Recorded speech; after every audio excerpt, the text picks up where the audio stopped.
दोस्तों, रामायण का एक मुख्य पात्र है कुंभकर्ण, जो रावण का छोटा भाई था। रावण का यह भाई इतना विशाल और भयंकर था कि एक दिन में कई गांव का भोजन वह अकेला ही खा जाता था। इसके बाद भी इस भयानक राक्षस के पेट में चूहे नहीं बल्कि हाथी कूदते थे। भूख शांत न होने पर कुंभकर्ण प्रजा को ही खा जाता था। ब्रह्मा जी भी कुंभकर्ण की शक्ति से चिंतित थे, क्योंकि उन्हें इस बात का पता था कि आज नहीं तो कल इस दानव की भूख की वजह से दुनिया में हाहाकार मचेगा। इसलिए जब कुंभकर्ण एक बार तपस्या कर रहा था और उसकी तपस्या से ब्रह्मा जी खुश हुए।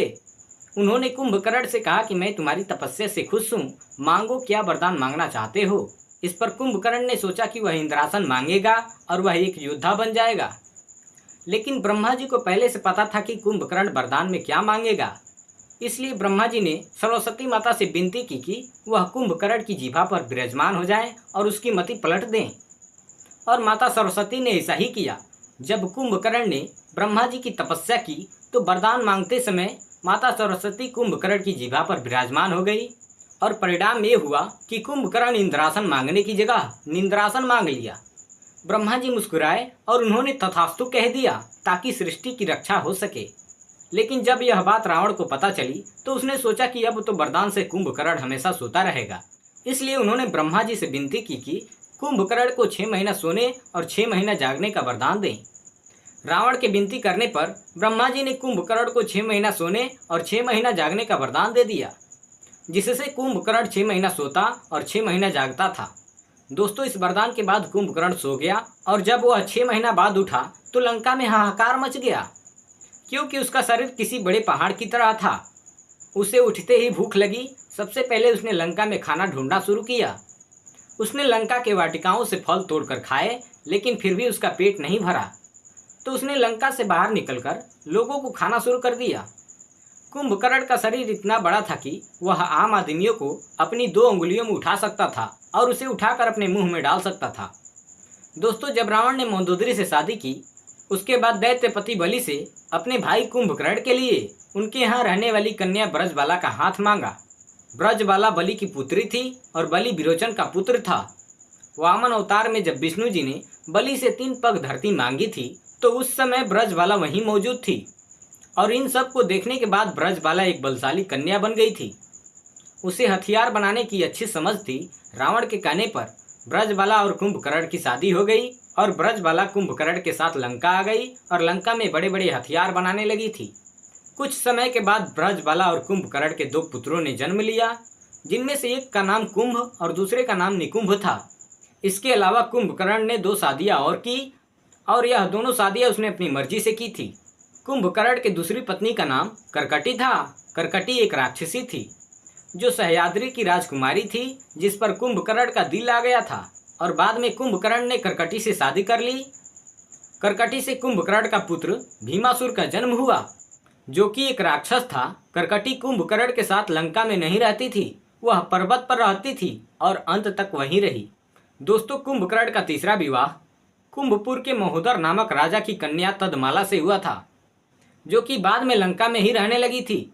कुंभकर्ण की पहली पत्नी ब्रजबाला को रावण ने लंका में शस्त्र बनाने वाली सेना का सेना प्रमुख नियुक्त कर दिया था, क्योंकि उसे शस्त्रों के बारे में काफी गहरा ज्ञान था। वह अपनी सेना के साथ शस्त्र बनाने लगी थी और कुंभकर्ण की तीसरी पत्नी तदमाला उसके लिए 6 महीना खाना बनाती थी, ताकि जब कुंभकर्ण उठे तो उस खाने को खाकर उसकी भूख समाप्त हो सके।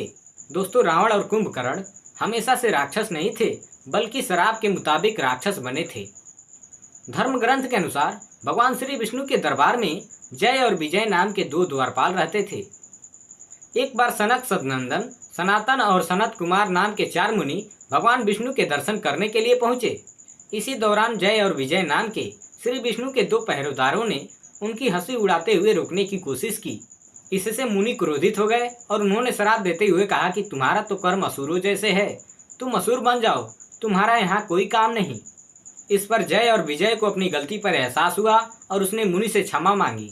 इस पर मुनि ने कहा कि मैं श्राप तो वापस नहीं ले सकता, लेकिन इतना कर सकता हूँ कि तुम्हें हमेशा के लिए नहीं बल्कि 3 जन्मों के लिए राक्षस योनि में रहना होगा और तीनों जन्म में तुम्हें मुक्ति देने के लिए भगवान श्री विष्णु स्वयं आएंगे।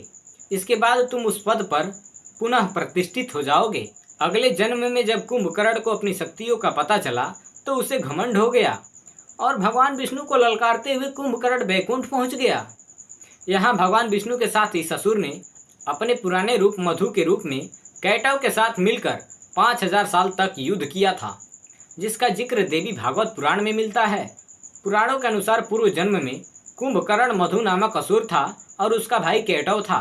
भगवान विष्णु से युद्ध करते समय 5000 साल हो गए। तब देवी योग्य माया ने उसकी बुद्धि का हरण कर लिया, जिससे मधु और कैटव को लगा कि विष्णु जी हमसे डर गए हैं। इसलिए उन्होंने घमंड में आकर विष्णु जी से कहा कि तुम मुझसे कोई भी वरदान मांग सकते हो, मांगो, तुम्हें क्या चाहिए। तभी भगवान विष्णु जी ने कहा कि तुम अपनी मृत्यु का उपाय बताओ। अपने ही वचन में फंसे मधु और कैटव अब कुछ नहीं कर सकते थे। तभी उन्होंने बताया कि उनकी मृत्यु केवल भगवान की जंघा पर हो सकती है। यह सुनते ही भगवान ने अपने शरीर का विस्तार करना शुरू किया और अपनी जंघा में फंसाकर उन दोनों का सर सुदर्शन चक्र द्वारा धड़ से अलग कर दिया। लेकिन राक्षस योनि में जन्म लेने की वजह से मधु कैटव का जन्म फिर से हो गया। तभी मधु कैटव ने भगवान से प्रार्थना की कि प्रभु, मैं इस राक्षस योनि से मुक्त होना चाहता हूँ। इस पर विष्णु जी ने मुस्कुरा कर कहा कि अभी इसमें और समय है। तभी कैटव ने कहा कि भगवान, आप हमें किस रूप में मिलेंगे, हमें कुछ तो बताइए। तभी विष्णु जी ने कहा कि त्रेता युग में मैं एक असहायक राजा हूँगा, जो कि अपनी पत्नी को ढूंढते हुए तुम्हारे राज्य के समीप आऊंगा और तुम अपने राज्य और बड़े भाई की आज्ञा का पालन करते हुए मुझसे युद्ध करोगे और मेरे ही हाथों तुम मारे जाओगे। इतना कहकर विष्णु जी अंतर्ध्यान हो गए। दोस्तों, कुंभकर्ण को कुंभकर्ण बनने का वरदान विष्णु जी ने उसके पिछले जन्म में ही दे दिया था। दोस्तों, त्रेता युग के समय रामायण में भी कुंभकर्ण के पूर्व जन्म का उल्लेख मिलता है। असल में ऋषि के श्राप के अनुसार कुंभकर्ण जंगल में भटक रहा था। उसी समय विष्णु जी के रूप में एक चरवाहा आया, जिसकी कुंभकर्ण से लड़ाई होने लगी।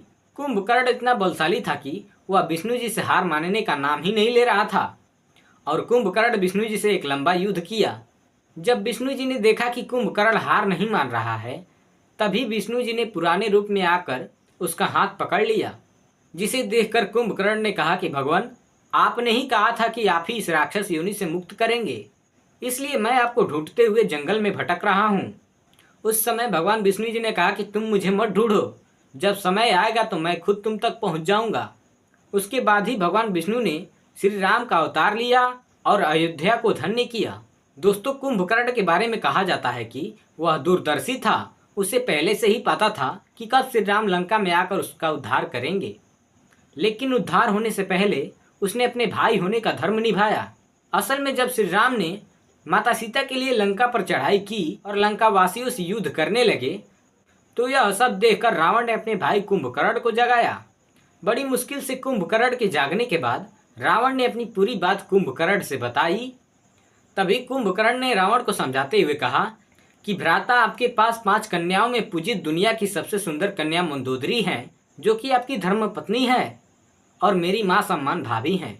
उसके बाद भी आप जंगल में भटकते हुए बलकल पहने हुए एक स्त्री को हरण करके अपने राज्य लिए और उसे अपना भारिया बनाना चाहते हैं। अभी भी समय है, आप प्रभु श्री राम से माफ़ी मांग लो, उनका दिल बहुत बड़ा है, वह आपको माफ़ कर देंगे। इस पर रावण ने कुंभकर्ण के ऊपर भड़क उठा और गुस्सा करने लगा। बदले में कुंभकर्ण ने रावण से कहा कि मैं तो आपको समझा रहा था, लेकिन कोई बात नहीं, एक छोटे भाई का धर्म है कि अपने बड़े भाई की आज्ञा का पालन करे। आप जैसा बोलेंगे मैं वैसा ही करूँगा, चाहे इसके लिए मुझे अपना जान ही क्यों ना देनी पड़े। और यह बोलकर अगले दिन कुंभकर्ण रणभूमि में कूद पड़ा। रणभूमि में पहुंचते ही कुंभकर्ण वहां पर हाहाकार मचा दिया। उसने राम जी की आधी सेना को तीतर बितर कर दिया था। न जाने कितना वानर मारे गए। जब यह सब राम जी ने देखा तो कुंभकर्ण की तरफ अपना धनुष बाण किया और अपने धनुष बाण से कुंभकर्ण का उद्धार कर दिया। कुंभकर्ण के मरने के बाद रावण बहुत दुखी था, क्योंकि उसने अपना भाई खोया था। लेकिन रावण से ज़्यादा दुखी कुंभकर्ण की पत्नियां तदमाला और ब्रजबाला थीं। लेकिन उसकी यह दोनों पत्नियां युद्ध में मारी गई थी, क्योंकि ब्रजबाला और तदमाला दोनों ही प्रभु श्री राम से प्रार्थना की थी कि उन्हें भी राक्षस योनि से मुक्ति मिल जाए, और राम जी ने बाद में ऐसा ही किया।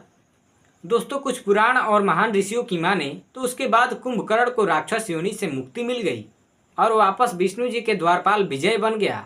और ग्रंथ इसी तरफ इशारा करते हैं। 3 बार राक्षस योनि भुगतने के बाद आज कुंभकर्ण अपनी असली अवतार में विजय के द्वारपाल के रूप में पुनः उस पद पर प्रतिष्ठित है। साथ ही उसका भाई रावण भी अपने वास्तविक रूप में आकर बैकुंठ का द्वारपाल बन गया। तो दोस्तों, कैसी लगी कुंभकर्ण की अनसुनी जानकारी नीचे कमेंट बॉक्स में जरूर बताएं और साथ ही हमारे चैनल को